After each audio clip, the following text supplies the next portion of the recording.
can you tell me your name and your volunteer role at Mount Stewart? My name's Mark Blackburn and I'm a guide in the house. And why did you decide to volunteer here? Well, I decided to volunteer because I had some spare time and I've been coming to Mount Stewart since I was a child, so I'm very familiar with it. I just love coming here, and I also studied history and politics at university, so I know a lot about the family and the context of the house, of which the family in the house played a huge part, so I just thought it would be a really interesting thing to do.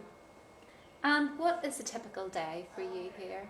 A typical day would be arriving here at about 10:30, and then we have a quick meeting with our day leaders, who's the sort of head of all our guides for the day, and the house steward, who will make us aware of any problems that we have in the house, any groups that might be coming in. And then about 11 o'clock we come down, we go to our designated room, wherever that may be, and that's where we'll be for sort of half the day. And in the middle of the day then we'll switch across to another section of the house.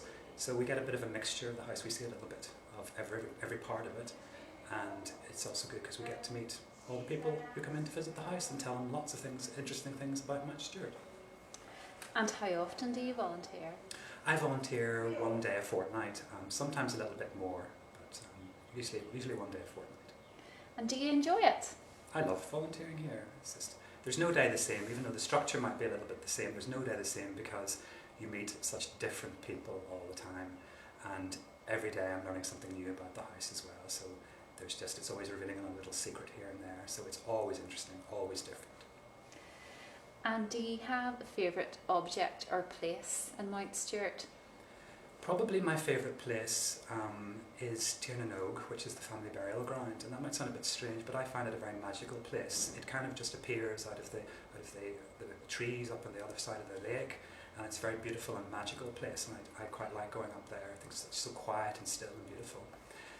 I suppose for an object in the house, I actually prefer objects and are more drawn to objects that have personal connections to people in the house.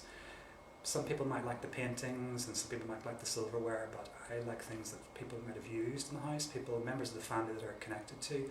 And strangely, my favourite object is in one of the bedrooms upstairs, which is a little hairbrush that once belonged to Edith.